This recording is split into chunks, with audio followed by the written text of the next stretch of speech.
Mr. Chair, can we manifest? Okay.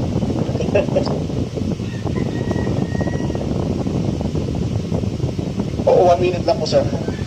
Okay, 1 minute. This is all about on the issue of red tagging. When I say that, for example, Mr. Chairman, anyone here in the Senate that is not connected in any way in the CPP, maybe it is red tagging. But when I say that the Makabayan Black representatives are members and pillars of the CPP, I am not red tagging them, but I am identifying them that indeed they are truly members and pillars of the CPP. Thank you.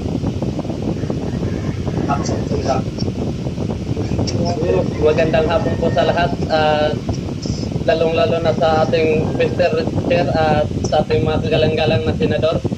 Ako po si James Pugunon Doraemon, dating kasapi po ng CPP, NP, NDF.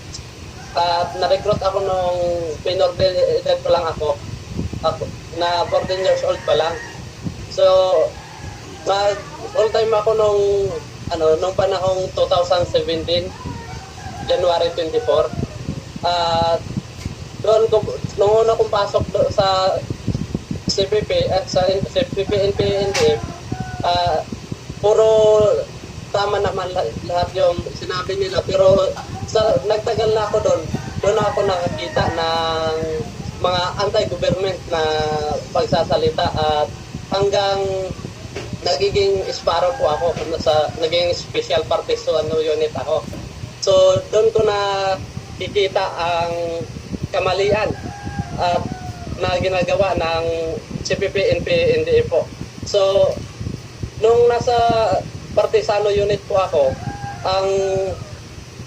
doon ko nakita ang mga kamalian na hindi dapat ginagawa, kasi yung propaganda ng CPP, NPA is para sa ating kaunlaran, pero nung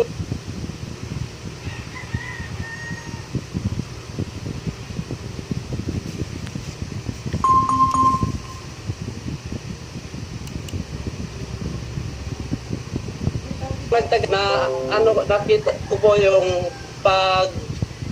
pagpamatay ng tao, kasi kami yung inuutosan nila Kadudo o si Ramon Villan at si Kailay na si Charity Amakan. Inuutosan kami nila na pag meron silang pinababa na order na galing sa kanila na merong taong nakahadlang o asset ng militar na kailangan natin itumba. So yun yung ginagawa namin.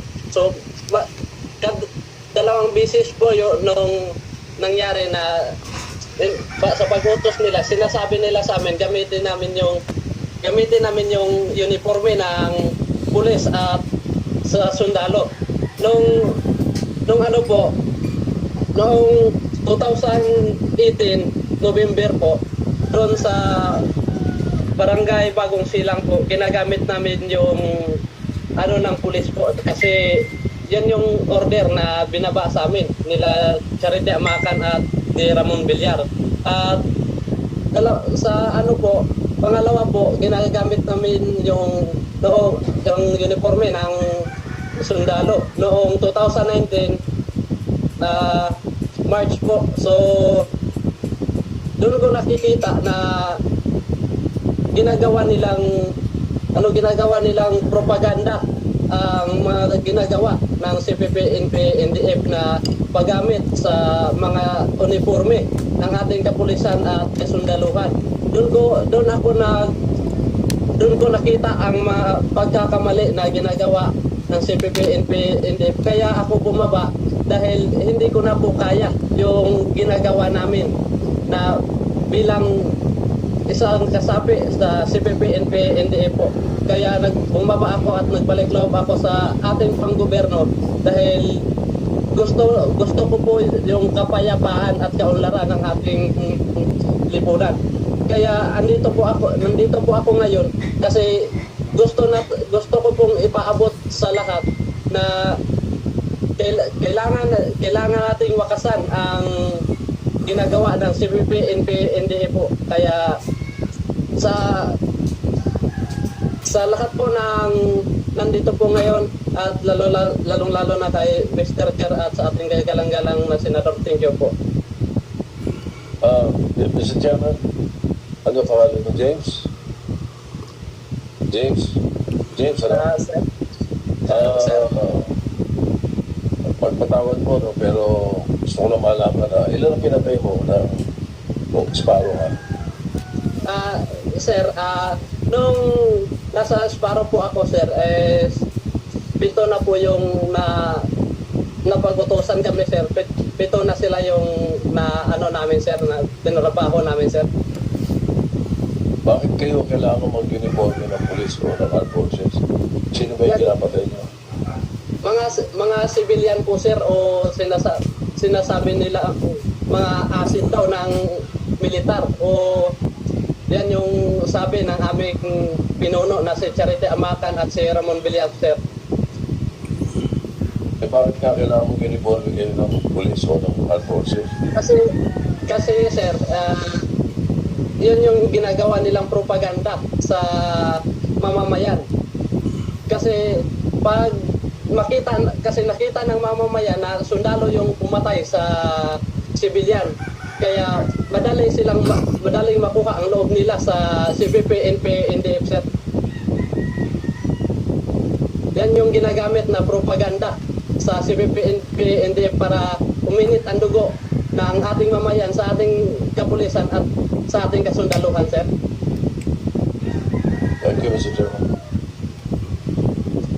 Okay, thank you, James. Maraming salamat. I guess we have covered enough and the committee has enough materials to prepare a committee report unless we still have some more presentations to make. We will just adjourn this hearing about the security sector. Kulang pa ba yung oras ninyo? Kasi ready na kami gawa na. Ready na yung committee magawa ng report. Secretary Alex sir wants to. We are ready to present. Teka muna, si Secretary Anyo pala nakikiusap pa niya. He was raising his hand. Mr. Chair. Secretary Anyo, are you still there? Si Allen Capoyan, Mr. Chairman. Hindi, Secretary Anyo yung nakikiusap pa niya.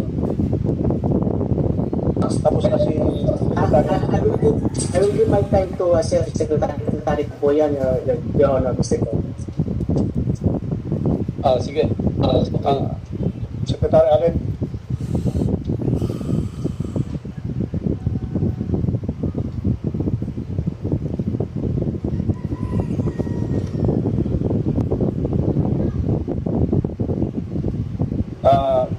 Mr. Chairman, this is actually a presentation to explain the interconnectivity of the CPP, NP, NDF, and the plan.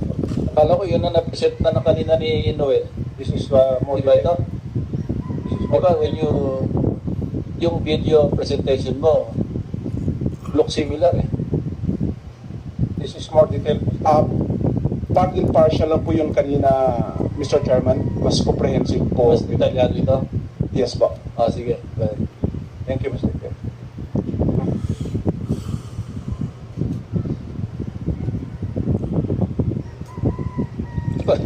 Pag military briefing, to be honest it's boring. Nakamute si, the Director General Monteagudo.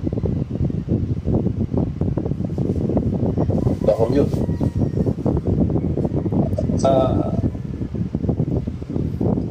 The Executive Director of the NTF ALCAP, Yeah, si CIP Chairman, current Mr. President.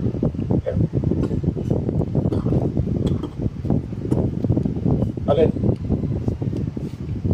Good. Alin, go ahead. Tutulog pa yan.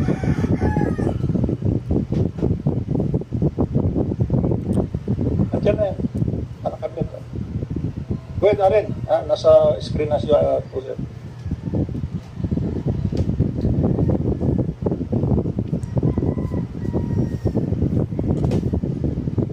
Baka nakamute ka dyan, Mr. Chairman. Alin.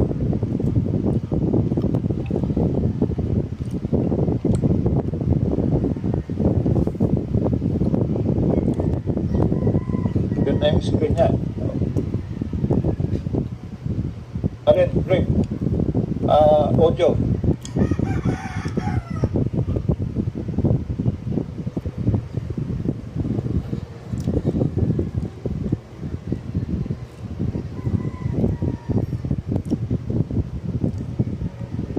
Gusto niyo pa bang ipresento o sabihin na lang sa committee? Si Senate President, papuntang Malacanang, may alas 5 to doon. Ayoko naman maiwanan mag-isa dito. So, Alin, can you start in 1 minute? Audio, mayroon pang... I don't think he hears you eh. Yung hindi nakamute.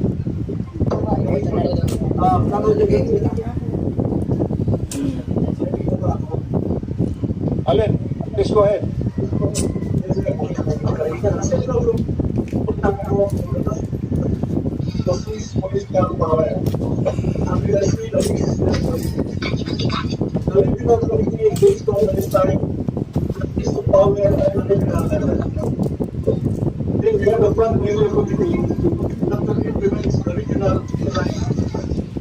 Alin, may echo kayo dyan. Patayin niyo yung iba dyan.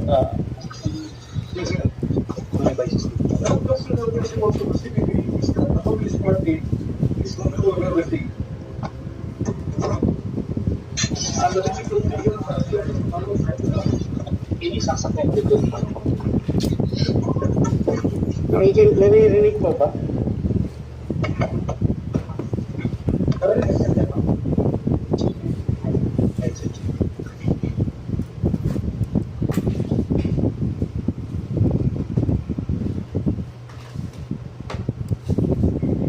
One more try, Allen, then we cannot really wait here.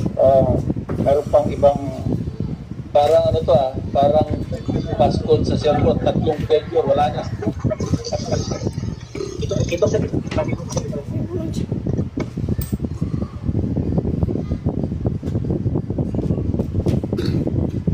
Mr. Chairman, if I may, Ako po ba yung makinig sa iyo? Chair. Can you hear me, sir? Okay. Go ahead. Okay, sir. Can you see the screen, sir? I am now at the International Proceed, Department yes, of proceed. Operation. Don't see your screen na, Allen. Hindi po makita, sir. Hindi makita, ikaw lang nakikita namin.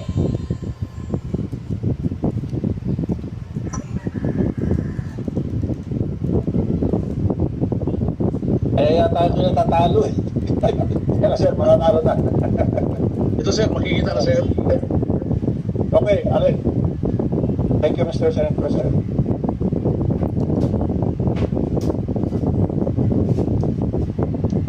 Makikita niyo po ako, sir. At saka yung screen. Please proceed, Allen. Nakikita na namin. Okay, sir. There is the CTG's doctrinal principles as basis for their operation. Meron silang tinatawag na democratic centralism. Then there are the basic conditions that has to be done by the party. Makita mo rito na it is the absolute control of the Communist Party once you are a party member. Further, there is the category of leadership within the party as shown also on the screen. Furthermore, the Central Committee, or the KTKS, serves as the core of the leadership of the Communist Party of the Philippines, as shown also on the screen. Then they have Executive Committee and the General Secretariat. They have also the International Department Operations. They have also party groups inside the mass organization. They have party groups also inside the government. And here is the Communist Party relation to the New People's Army, where the party exercises absolute control of all NPA operations. In fact, the most concentration of the party members is inside the New People's Army. The CPP relation.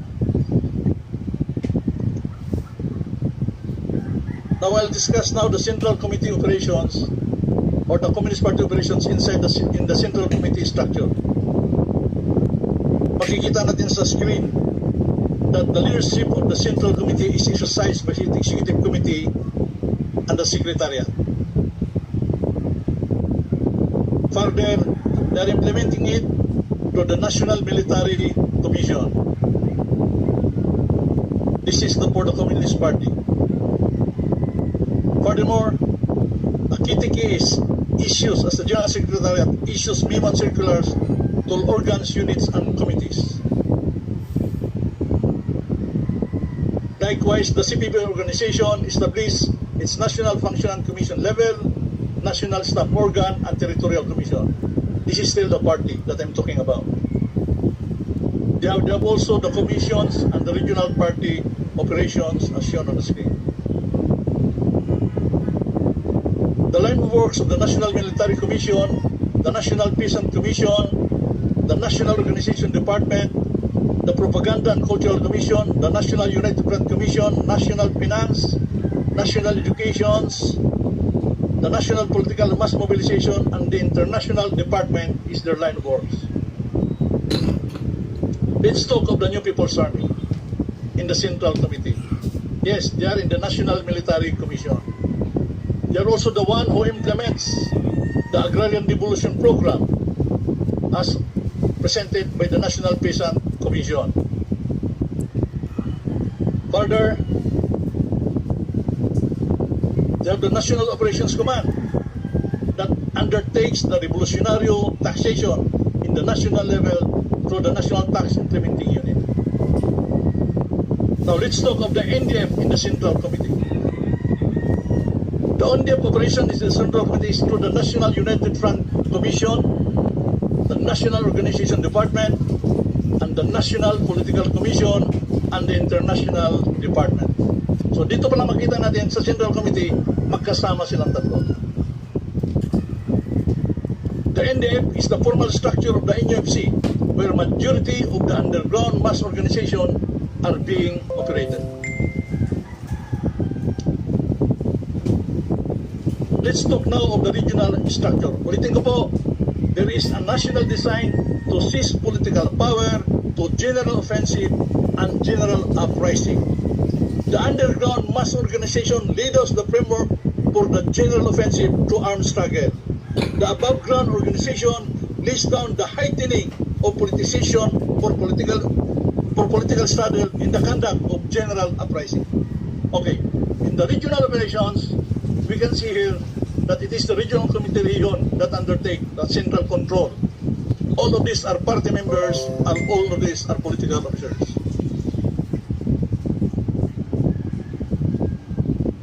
So they observe the People's Protective War as their framework for this operation.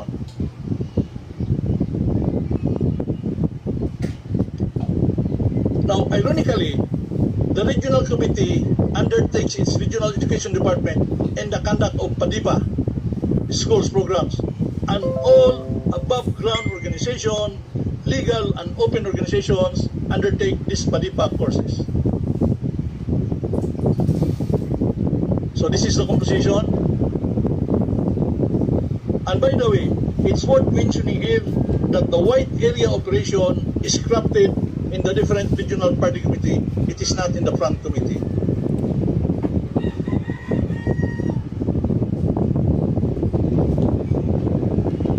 Ang gusto ko na pong sabihin ay makikita natin ngayon anong mukha ng party sa regional structure. Idadaanan ko lang po ito siya. Now, what is the phase of the NP operation in the regional structure? Nandiyan yung tinatawag na Regional Military Committee or Regional Operations Command. Makikita din natin ang kanilang mga sub-guerrilla units or sub-regional committee and the front guerrilla units na isang masakit na katotohanan ang sa lugar na tribo, tinatawag pa nila itong Pulang Bagani Command. Furthermore, nandiyan yung Regional Trade Union Bureau sa NDF operations. Ito na. The NDF operations in the regional structure is about Regional White Area Committee. Mahalata natin na talagang ang NDF na siyang kumikilos sa mga ugmos ay lumalangoy din sa mga legal organization. In fact, I can say now, even in Congress, nandun si Congresswoman Kulyamat and others. Ang sinabi ko sa kanila, these legal organizations are created by the party, run by the party, operated by the party, but not all members are communists. Kaya kawawa po doon yung mga kasapi na talagang makatotohanan ang kanilang pag-aayos sa ating bayan. So meron tayong Regional United Front Commission. May mga white area committees tayo.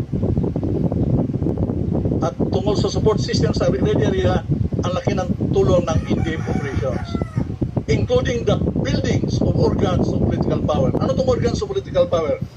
These are the sangay sa partido lokal, these are the militia ng bayan, these are the Barrio Revolutionary Committee, and these are the underground mass organization. Ngayon, punta tayo sa front, pinakamababa, yung front. Ang front actually does not make the design. The front committee implements the regional design. So makita natin na may 13 elements po ang front committee operation. Ganyan po karami ang kanilang gawain sa front committee operation. Ang NPO operation naman ay nag-undertake ng political military works or full mill dahil meron tinatawag na front operational command. At dito, nandito rin ang INDEF. Ano yung 5 adhikain ng INDEF, lalo na sa white area? Mass peace building, education propaganda, alliances, mass struggle, and produce cadre. Kasi nga, legal ang napapakita. Yan ang ngayon din na hinaharap ngayon ng National Task Force ICAC.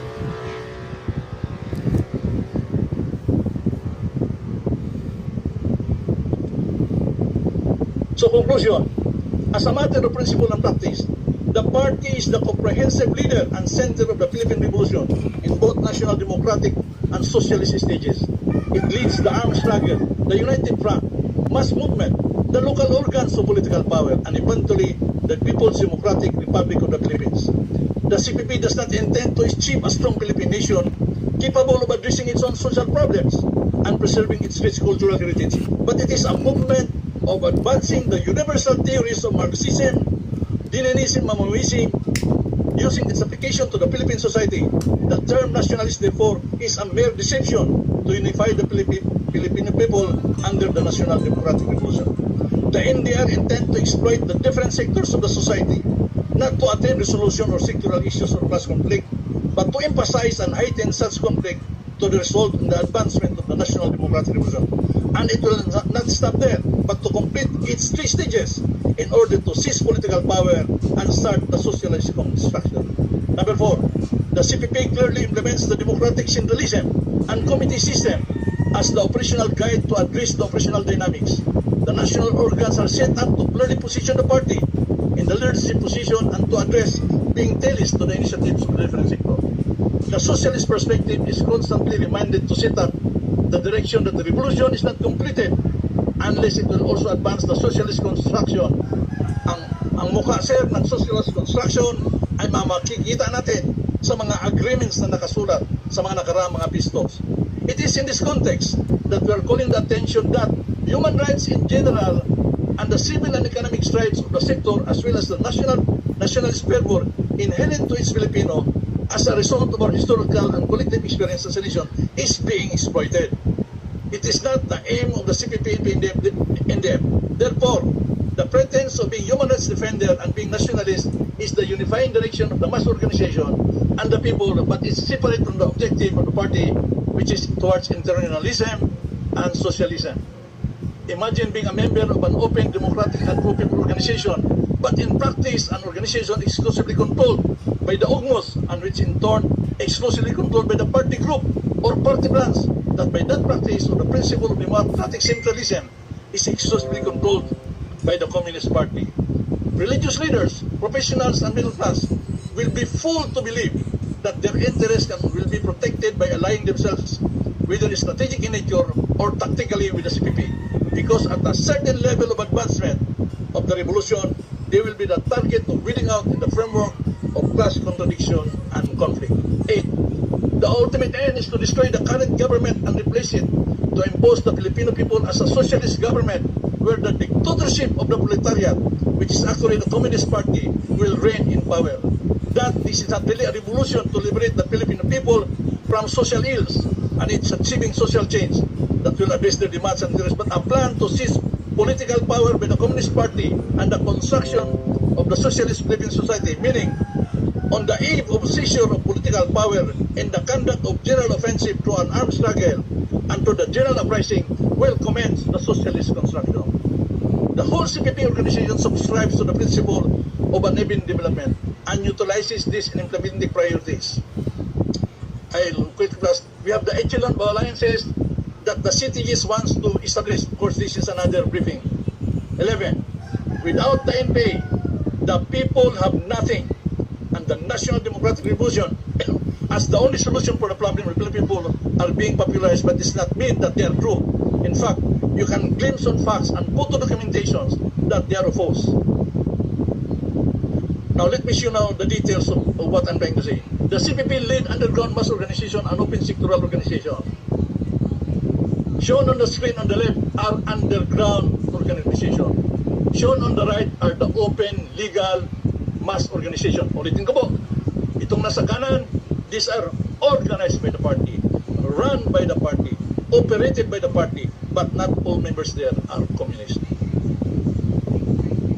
I just quickly present this one by one.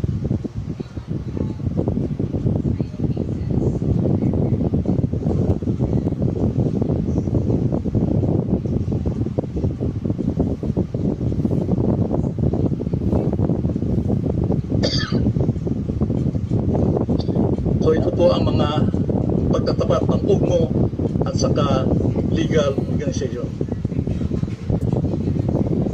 In conclusion, number 13, the CPP lead party list organizations with in-deep ugmo courses inside.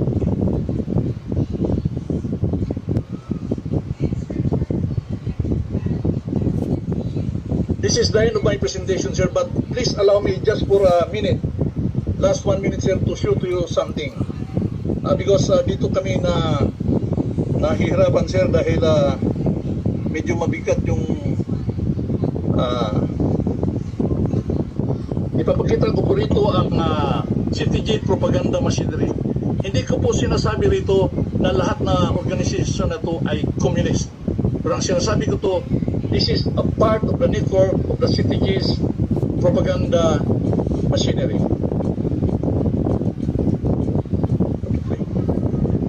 So, shown on the screen,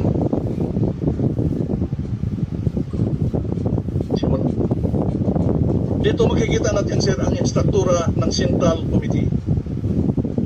Makikita natin ang National Propaganda and Cultural Commission. Then makikita natin paano ito pinaghati-hati sa iba-ibang mga grupo na part ng network nila. Ulitin ko po, I'm not declaring that all these are communist organization. Just to put in perspective. However, kahit pagtyagaan natin ngayon nasisilipin, makikita mo, pag may nailabas ang liberation or ang bayan at ang meron silang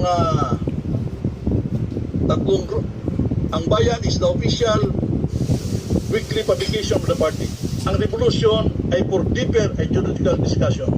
Ang liberation ay hindi publication. Makikita niyo po, paglabas nito sa tatlo, tuloy-tuloy na yan sa baba. Para silang isang wave of connection na naglalabas ng mga propaganda laban sa gobyerno. Ang tanong ko ngayon, sirs, your honors, mananahimik ba tayo if the last so many years they are using this to corrupt the minds, to radicalize the mind, to politicize the mind of the Filipino people? If indeed truth-telling is a crime, then ako mismo, sir, I'm willing to go to jail for that, just to liberate and stand for the truth. I also want to put on record here, kasi nagsalita kanina ang Commission of Human Rights na Executive Director.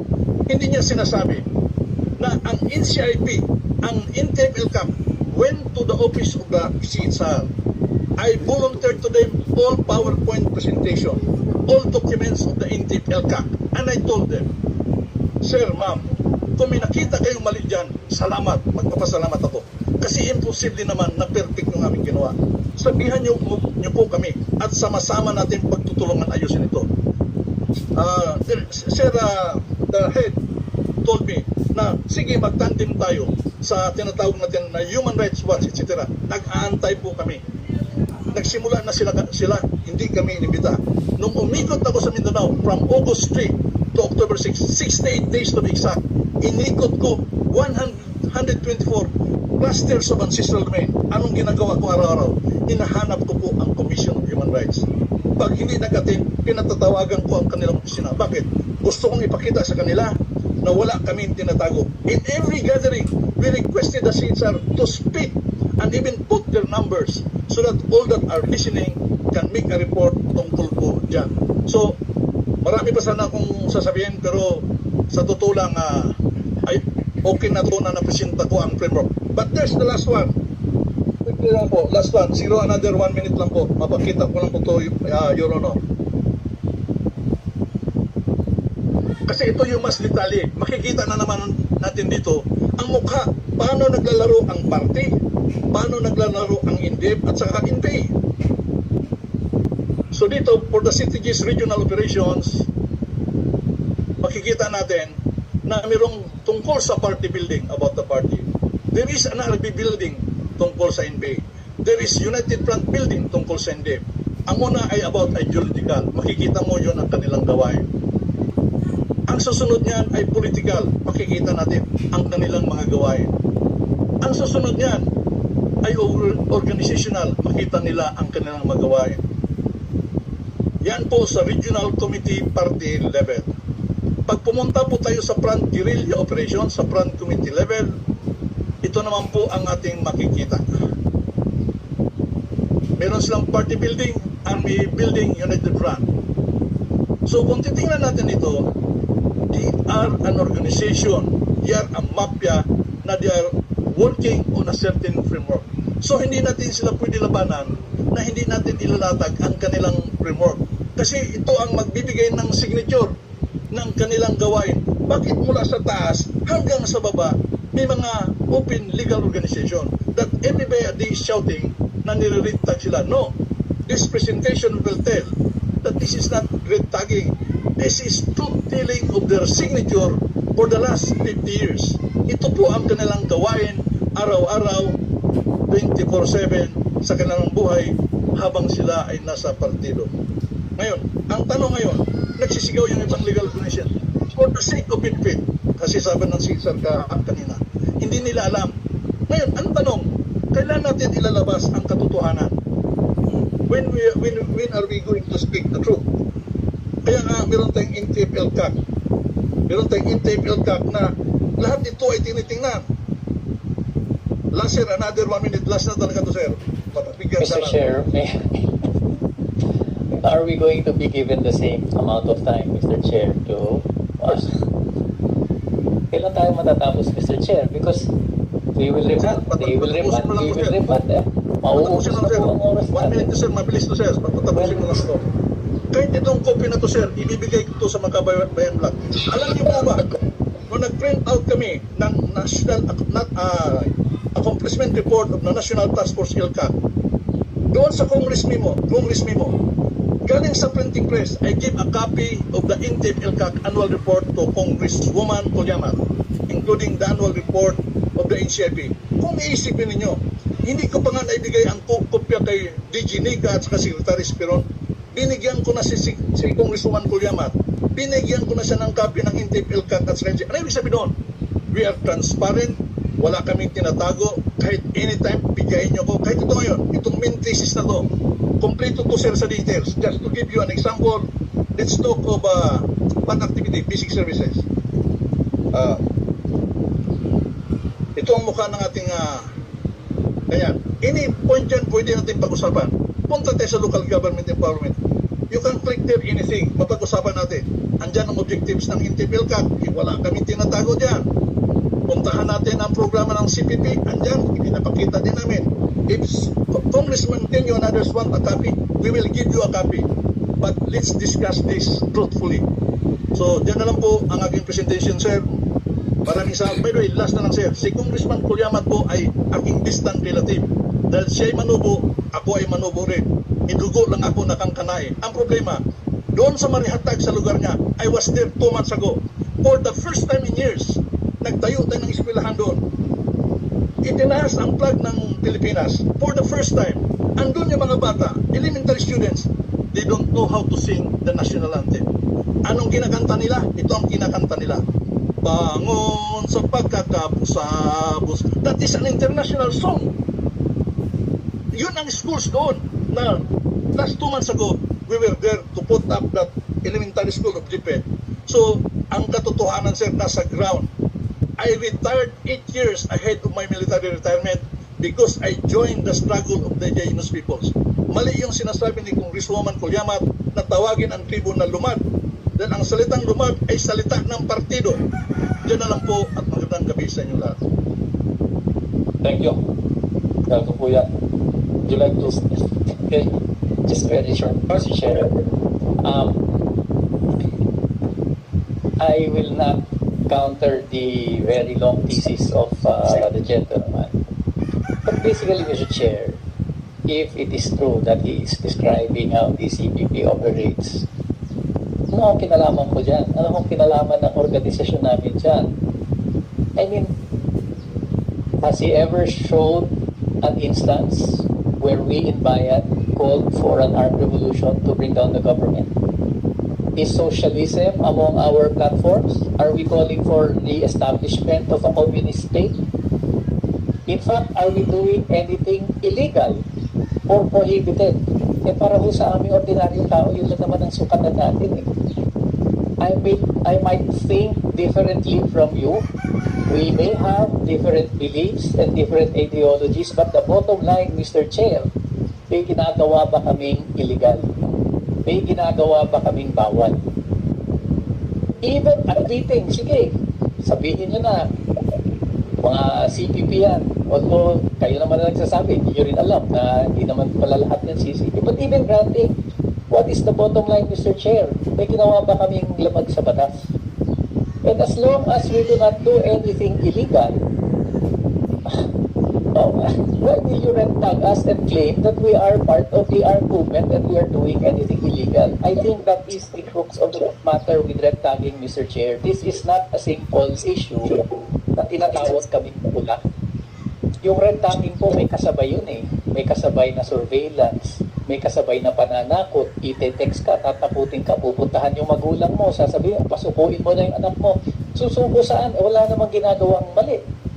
And then, at the worst, ilalagay yung mga mukha mo sa poster, ililinya yung pangalan mo, pati yung pamilya mo. And then, later on, patay na yung mga nandun sa poster. That is the problem here. And I think, whatever is the theory of the state security forces, the bottom line is you have to come up with evidence on your accusations and file it in the proper venue. And nangyayari po, kung saan-saan nyo dinadala yung aligasyon ninyo sa social media, sa mga posters, mga police. I don't know if you recall the presentation by Representative Ilago, talagang pambabastos na sa pagkatao niya yung ginagawa. At ito ko nilalagay ito sa mga official Facebook pages ng Philippine National Police all over the country. You know, sabi ni President Soto, why don't we file libel? We can do that, Mr. Chair. But, you know, this is the state that we are going against. This is official policy. And at the highest ranks, the President himself is even red-tagging us. Saan kami pupulutin yan, Mr. Chair? And so I think the Senate should really, sana po, pag-aralan talaga ng Senado itong phenomenon ng red tagging. I think it is very revealing ang sinabi ng ating Commission on Human Rights that this escalated starting 2016-2017. So we hope that the Senate can really come up with a report and measures that will prevent this travesty of justice at you know, people who are bearing arms against government. Mr. Chair, I'm reminded of the tricks that they do. And this was discussed by columnist Mr. Bobby Tiglao.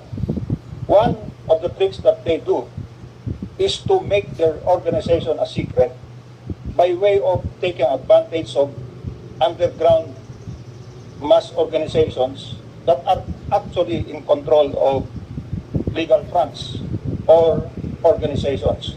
And when they are found out to be so, they simply say that their organizations are doing or pursuing good causes, as if they are the only organization that could do that. The truth is, they are not at all an incognito organization. We know that as a result of this armed struggle that they are pursuing, they have left a broad trail of bloodshed across the land.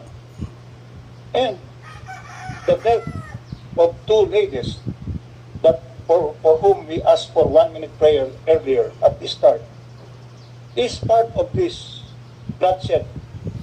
Unfortunately, and we condole with the Coldemat family, it's their daughter that died last November 28.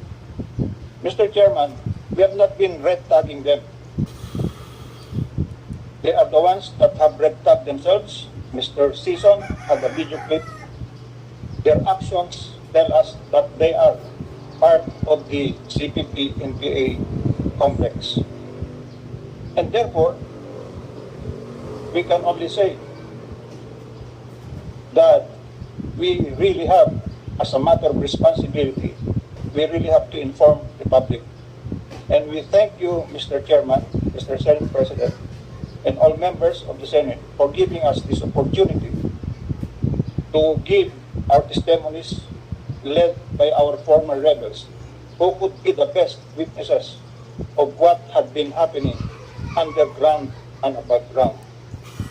Just one more point, Mr. Chair.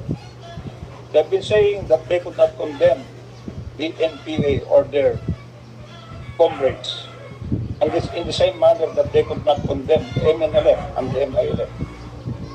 Let me just point out